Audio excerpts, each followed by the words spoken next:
안녕하세요. 오늘 10월 14일 큐티 나눔을 하도록 하겠습니다. 역대하 25장 6절에서 10절까지 말씀이고요.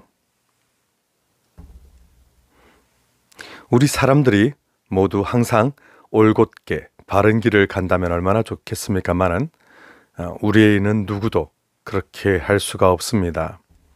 처음이 좋다가 뒤로 갈수록 이상해지는 사람이 있는가 하면 또 처음에는 안 좋았지만 뒤로 갈수록 잘하는 사람도 있지요. 우리 신앙이 좋다는 분들도 보면 굴곡이 있게 마련입니다.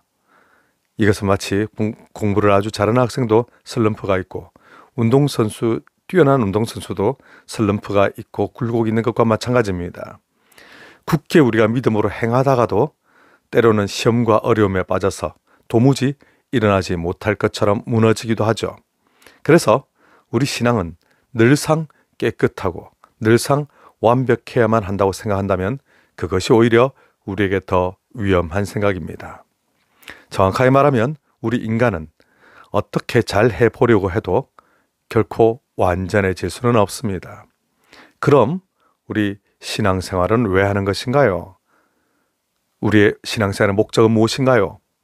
이것을 먼저 말씀드리자면 우리 신앙생활의 목적은 우리가 완전해지는 데 있지 않습니다. 완전하신 분은 하나님이시죠. 우리는 죽는 날까지도 불완전합니다. 우리는 우리가 점점 나은 사람이 되는 것에서 기쁨을 느끼는 것이 아니라 온전하신 하나님을 찬양하는 데서 기쁨을 느껴야만 합니다.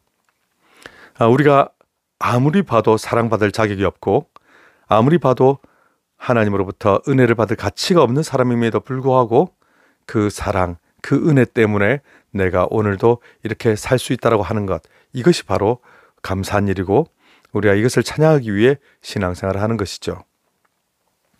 그런 의미에서 저는 우리 신앙 선배들이 좌충우돌하며 무너지는 것에 조금도 저는 시험 들지 않습니다. 그들이 잘못한다고 해서 제가 우월감을 느끼지도 않습니다. 저는 오히려 주일 오후에 제가 설교했던 야곱의 경우 그런 잘못을 보면서 저는 저 자신과 무척 많이 닮지 않았나 생각합니다. 저는 오직 올곧게 믿음으로 신앙으로 모든 걸 이겨내신 분들을 보면 거리감이 느껴집니다. 온갖 위험과 위기를 뚫고 나가는 불굴의 의지를 가진 아름다운 분들이 있죠. 누구라고 말씀드리지 않아도 아마 다들 생각하실 텐데 그런 훌륭한 분들과 저는 거리가 너무 있습니다. 하지만 이렇게 쓰러지고 저렇게 무너지고 하다가 다시 일어서고 하는 분들을 보면 무척 가깝게 느껴지고 또 친근감이 들기도 합니다. 정말 그분들 존경스럽고요.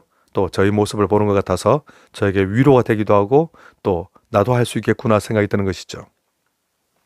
그래서 우리가 성경을 읽을 때에도 우리의 자세를 다시 정리를 좀 해봐야 되는데요. 성경 속에 등장하는 인물들을 보면서 신앙의 선배들을 보면서 마치 위인전기 대하듯이 도덕교과서를 대하듯이 우리가 대하면 안 됩니다. 잘하는 사람은 추앙하고 못하는 사람은 비난하고 또 잘하는 건 본받고 못하는 건 내가 반대 따라하지 말아야지. 이렇게 성경을 보게 되면 성경이 지어진 목적과도 완전 달라지고요. 우리가 성경을 보는 관점도 많이 어긋나게 됩니다. 성경은 오직 이처럼 우왕좌왕, 이처럼 때로는 무너지는 신앙의 사람들을 하나님이 끝까지 사랑하시고 끝까지 품으시는 하나님의 열심의 관점으로만 봐야 되는 것이죠. 그래서 오늘 본문에 나오는 아마샤의 경우 여러 가지 면에서 부족한 점이 많지만 그는 우리에게 오히려 더 친근감이 가는 인물입니다. 그는 젊은 나이 25살이라고 하는 아주 젊은 나이에 왕이 오릅니다. 왕이 되고 보니 아버지를 배신하고 죽였던 신하들이 있는 거예요. 마치 사도세자 이후에 정조가 이렇게 올라온 것 같습니다. 모든 그 반역자들을 다 처단을 하는데요. 우리는 이것을 잘하는 행위라고 볼 수는 없습니다. 하지만 이 상황에서도 그가 하나님의 율법을 기억하며 아버지의 죄를 그 자녀에게 뒤집어 씌우지 않으려고 노력하는 소위 연좌제를 행하지 않는 모습을 보게 됩니다.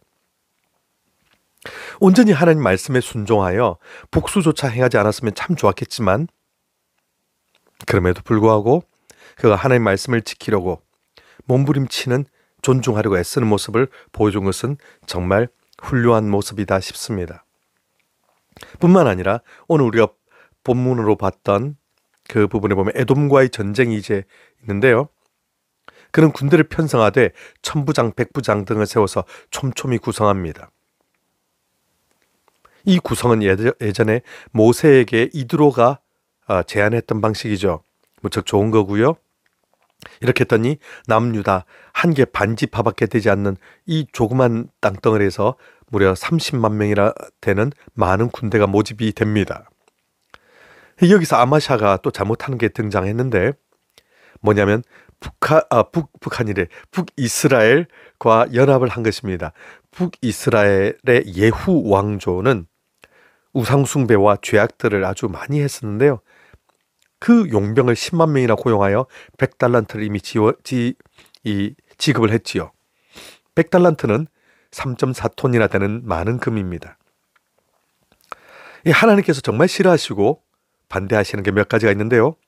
우상숭배를 하고 악한 풍습을 쫓고 모든 백성들을 온갖 죄악으로 이끄는 이런 것들, 시대를 불문하고 다 싫어하시는 것입니다.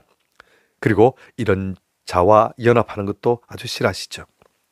그런데 아마샤는 이런 북이스라엘의 우상숭배하는 가문과 계속하여 교류해 오다가 용병까지 쓰게 된 것이죠. 이러한 불의한 연합, 하나님께서 기뻐하실 리가 없고요. 결국 하나님의 선지자를 통하여서 경고받게 됩니다. 함께 가게 하지 마옵소서. 선지자가 뚜렷하게 이야기를 했죠. 왜 죄악의 손길, 불의한 손길, 우상숭배의 손길과 연합합니까? 정면으로 지적합니다. 아마샤는 이것을 과연 알아들을 기회가 있을까요? 그는 고민합니다. 하나님의 말씀이니 무시할 수도 없고, 그러나 하나님 말씀대로 따르자니 이미 지불한 그 3.4톤이나 되는 큰 돈을 그 돈이 너무 아까운 거죠. 그런데 선지자가 8절 말씀에 말씀하신 걸 보니까 그들이 없어도 하나님은 충분히 왕을 이기게 하실 것입니다. 승리는 하나님께 달린 것입니다. 이런 내용으로 이야기를 합니다. 그런 악한 연합은 언발에 오줌 누는 것입니다. 당장에는 도움되는 것 같이 보여도 마침내 더 악한 상황으로 치닫게 되는 것입니다. 라고 하면서 아마샤 왕에게 충언을 주었습니다. 자, 왕은 이 하나님의 말씀을 받아들였을까요? 네. 아마샤는 조금 주저하긴 했지만 결국 순종합니다. 정말 훌륭하죠. 우리 많은 경우를 생각해 보십시오. 하나님의 말씀이 들릴 때 우리는 주저하다가 결국은 불순종하는 경우가 훨씬 많습니다. 하지만 아마샤는 큰 돈이 이미 나갔음에도 불구하고 그 손해를 감수하고서 하나님 말씀에 순종하고자 합니다.